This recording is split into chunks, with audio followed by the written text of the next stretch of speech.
Les gars, j'ai bien peur que cette vidéo soit bloquée par cette plateforme-ci. Parce qu'on va parler d'un thème très sensible. Je vais vous amener dans le cœur et vous expliquer comment l'argent contrôle le monde. Donc avant même de finir la vidéo, téléchargez-la juste au cas où et partagez massivement pour que le plus grand nombre de personnes la regardent. Mais si vous pouvez déjà la télécharger, c'est bon. On va entrer dans le cœur du sujet. Je vais parler de comment notre monde fonctionne et on va parler de quelque chose que beaucoup ne connaissent pas. Vous savez que parfois il y a des vidéos, je vous dis, c'est un rappel de ce que beaucoup connaissent, c'est ceci, mais ça là, je vous promets que 99,5% des gens sur cette terre-ci n'ont pas cette information. Let's go. Bonjour et bienvenue dans Parlons de business. Alors ici on parle de quoi? On parle de business, on parle d'opportunités d'affaires, on parle d'argent. Et on parle de tout ce qui peut faire grossir ton compte bancaire, même de mindset. Bon, ce thème-ci, on sera très sérieux, parce que je pense que c'est un des rares thèmes les plus sérieux que je fais sur cette chaîne-ci. À date, j'en ai fait 4.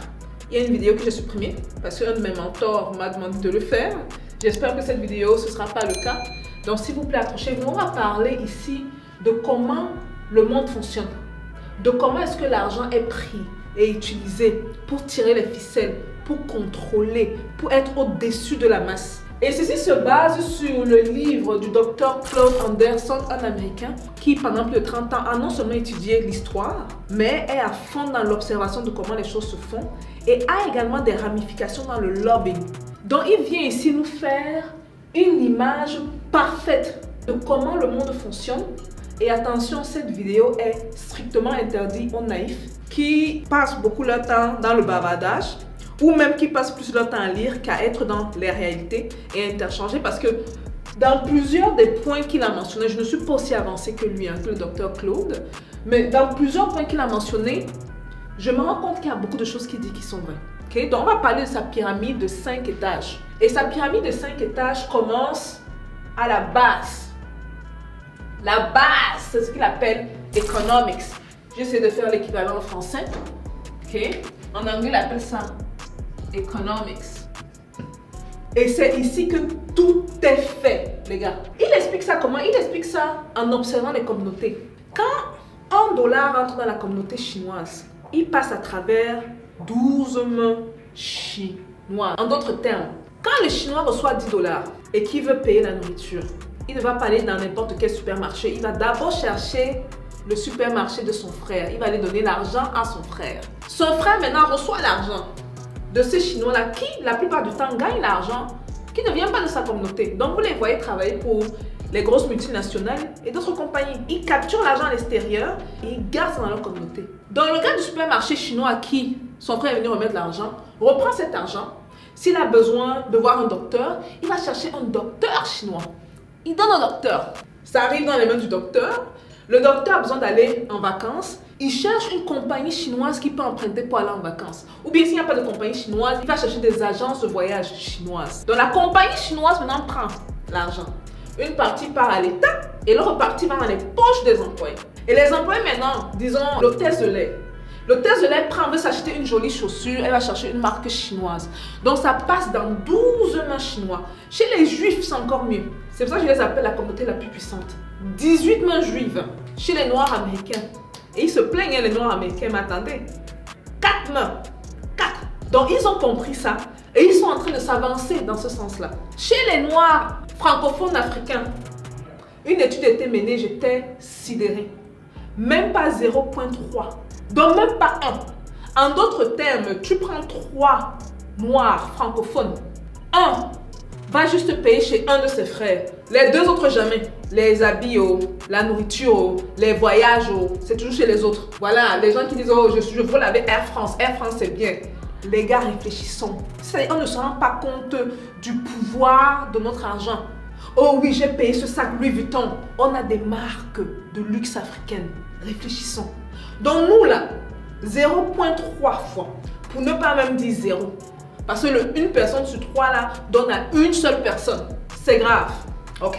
Donc une fois qu'on comprend ça, on comprend que la base c'est le business. Parce que pour que l'argent puisse circuler, il faut qu'on ait des business noirs, automatiquement.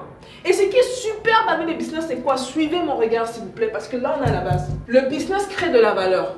Ok? Donc on lance un business en créant de la valeur. Et il y a des problèmes, les gens se plaignent, les gens ne sais pas disent quoi. Voilà, on apporte la solution, donc on crée de la valeur. On résout le problème des gens. Et ce qui découle de ça, c'est quoi? Ouh, j'ai oublié de mettre ça. On crée de l'argent. Ok? On crée de l'argent. Et l'argent se crée, commence par où? Dans nos têtes. On est assis, on planifie, on lance quel business? Exécution, stratégie, implémentation. Une fois que c'est fait, une fois qu'on apporte de la valeur, bizarrement, l'argent suit toujours. Regardez toutes les plus grosses compagnies. Elles résolvent les plus gros problèmes sur cette terre.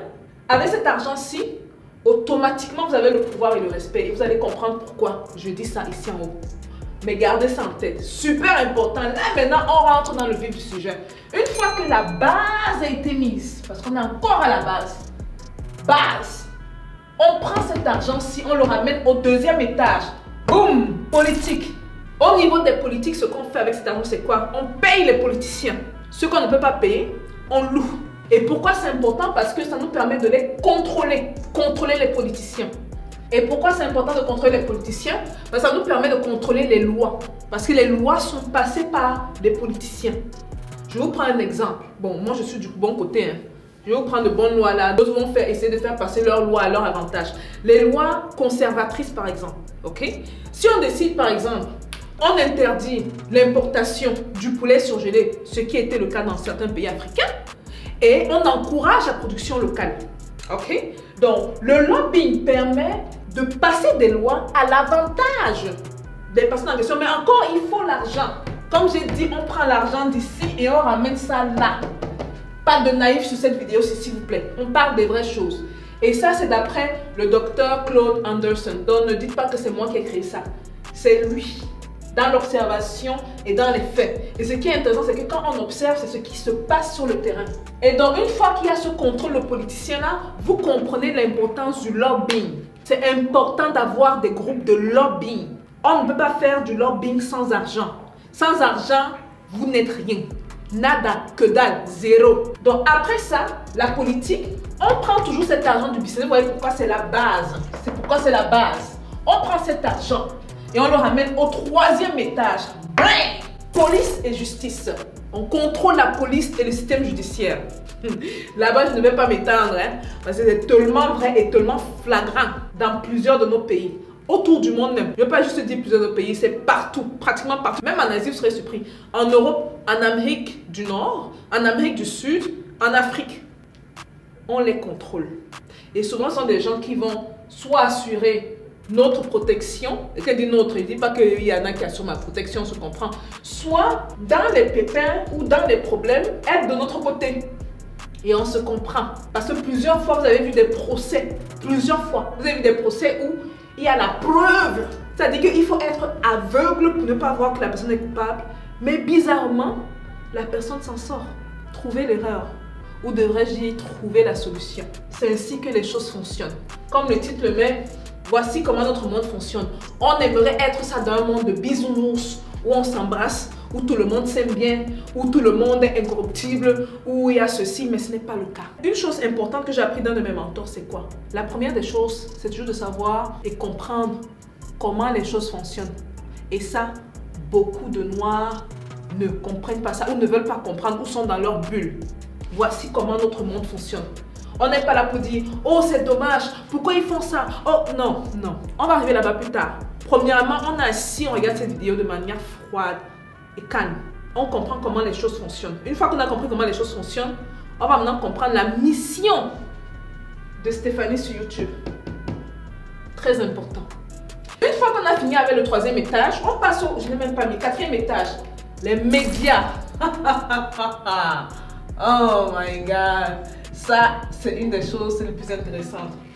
Les chaînes de télévision, les journaux, tout ce qui informe. Et pourquoi c'est important de contrôler ce qui informe? Parce que ce qui informe nous contrôle.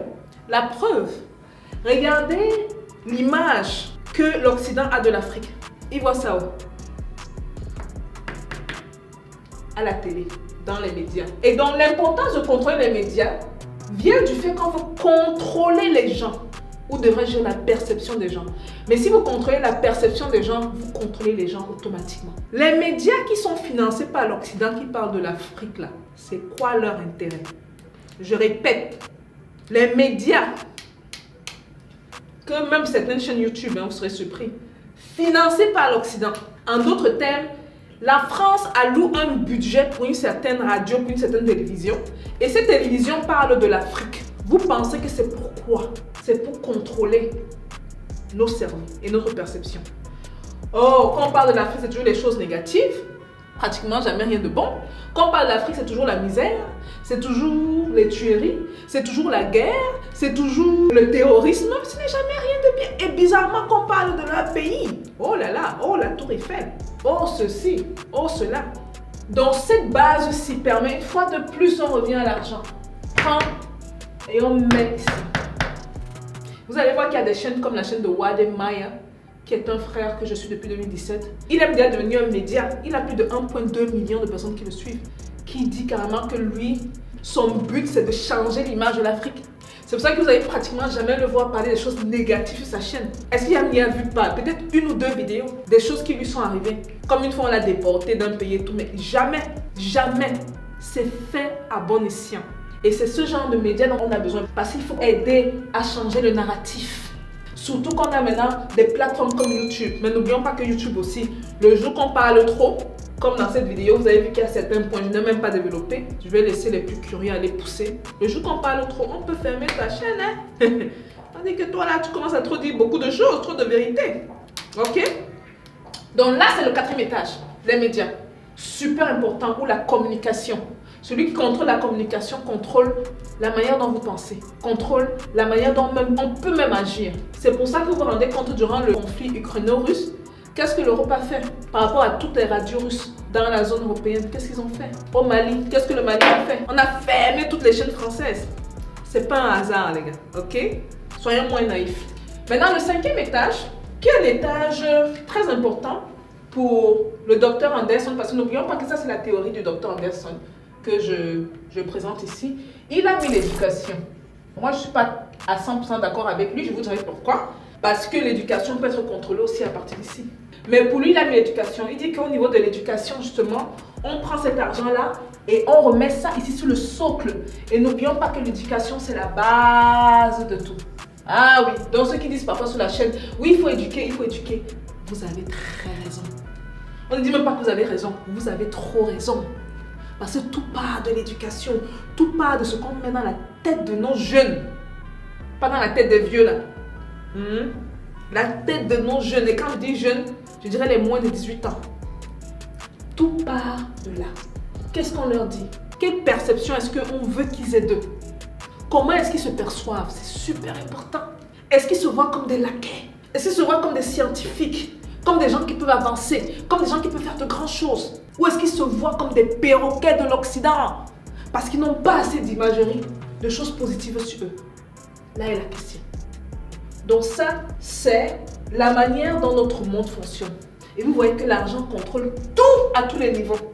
C'est pour ça également qu'on a besoin de politiciens incorruptibles. Mais comme je vous l'ai dit, est-ce qu'on en a beaucoup? Pas du tout. Malheureusement. C'est notre monde, ok? Et quand on arrive dans ce monde, on ne vient pas dire « Ah, je veux ça !» Non, non, non, non, non. C'est ça qu'on ne veut pas d'armes tout le temps. Armes. Je ne pense même pas que le problème, c'est le fait qu'on contrôle les politiciens. Le problème, c'est qui contrôle les politiciens? Quel est leur mindset? Quel est leur but? Est-ce qu'ils ont une vue globale, communautaire? Ou est-ce qu'ils ne pensent qu'à eux et à leurs intérêts? Ça, c'est la question. Parce que vous êtes dans la communauté juive. Ceux qui contrôlent les politiciens de la communauté juive, c'est pour l'intérêt de la communauté juive. Ceux qui contrôlent les politiciens de la communauté asiatique, c'est pour les intérêts de leur communauté. Vous voyez donc, est-ce que le mal, c'est vraiment le lobbying? C'est ça le problème? Ou est-ce que ce sont ceux qui pratiquent le lobbying? On a besoin donc de plus de personnes à ce niveau-ci, la base. De plus de personnes bien qui fassent l'argent. On n'est pas nombreux malheureusement. Et quand on vient avec notre théorie de communauté, beaucoup nous rient au visage. Hein. Pour ceux qui vont donc comprendre, vous comprenez donc l'objectif principal de cette chaîne-ci. C'est de permettre de créer plus de personnes qui ont l'argent. Clairement, il y a des gens qui sont ici pour eux. Hein. Bon, vous êtes là pour eux, tant mieux. Et quand je dis pour eux, tant mieux, souvent je me rends compte que même ceux qui sont des gens qui doivent contribuer, même ceux qui ne veulent pas se mettre à corps et âme dans certains projets ou certaines choses qu'on veut faire en communauté, ce sont des gens qui peuvent contribuer financièrement. Si on dit qu'on veut lever $1 million, si tu n'as pas l'argent pour contribuer, tu vas faire comment? Même si tu n'es pas dans l'affaire de communauté, tu dis que bon, ils disent qu'ils veulent aller construire des écoles en Afrique. Ils veulent construire les puits en Afrique. Ok, je ne suis pas trop dans ça, mais bon, je peux envoyer $1000. Si tu n'as même pas $100, tu vas envoyer $1000 comment? L'importance de faire l'argent, c'est crucial. Les États-Unis ont compris ça. Vous savez combien de milliardaires il y a dans ce pays-ci? Imaginez, milliardaires en dollars. Je ne vous dis pas milliardaires en francs CFA. On a plus de 600 milliardaires ici aux États-Unis. 600. Ils ont compris ça, ils ont créé des champions nationaux. On a besoin de le faire au niveau africain. Pour ce faire, on doit avoir des lois qui vont dans notre sens. Et si nos politiciens ne sont pas les meilleurs politiciens, ce qu'on fait, c'est quoi? On se fait l'argent. Rien. On les paye ou on les loue. D'après Dr Anderson, c'est pas moi qui ai dit. Donc moi, je n'étais pas un peu trop d'accord pour ce niveau-ci parce que au niveau des politiques, on peut changer les choses là. Ça peut se faire là. Du genre, avoir un lobbying au niveau de l'éducation, aller dans les écoles et interdire par exemple tous les manuscrits ou tous les livres qui ont été faits avant 1970. Donc tout ce qui est la résultante de l'époque coloniale, on balaie, créer une loi qui le fait. Une fois que la loi est là, on n'a pas trop le choix que de la respecter. Je ne veux pas plus m'étendre sur le sujet. Donc je vais vous donner la référence du livre, ok? Donc allez regarder ce livre-là, je ne vais pas en dire plus. Parce que les gens peuvent commencer à se dire que ce sont ce que moi-même je dis. Moi je vais faire mes business en Afrique sans problème. Maintenant vous comprenez l'obsession avec l'argent. Voilà les gars, rendez-moi un service. Mettez dans la barre des commentaires une seule chose que vous avez apprise. Et ne me dites pas que vous n'avez rien appris. Parce que moi-même, quand j'ai lu ce livre-ci, ça fait plusieurs années, ça fait bien longtemps, j'étais ébahie. Parce que j'étais quand même un peu naïve à l'époque. C'est genre, oui, Kumbaya, on va prier, Dieu va descendre nous aider. Et tout. Après, tu te rends compte que c'est pas comme ça. Si Dieu devait descendre nous aider, là, il n'y allait pas avoir l'esclavage. Hein? Il n'y allait pas avoir la colonisation, il n'y allait pas avoir les têtes qu'on coupe et les mains qu'on coupe. C'est pas comme ça. On nous a donné un cerveau. On observe, on comprend et on va à l'essentiel, à la base. Si vous n'êtes pas encore abonné sur la chaîne, rassurez-vous de vous abonner sur la chaîne. Cliquez sur la cloche de notification. N'oubliez pas de télécharger cette vidéo et de la partager massivement. C'est le genre d'information dont les Africains ne sont même pas au courant. Et on se voit à la prochaine vidéo. Si je suis toujours en vie. Peace out.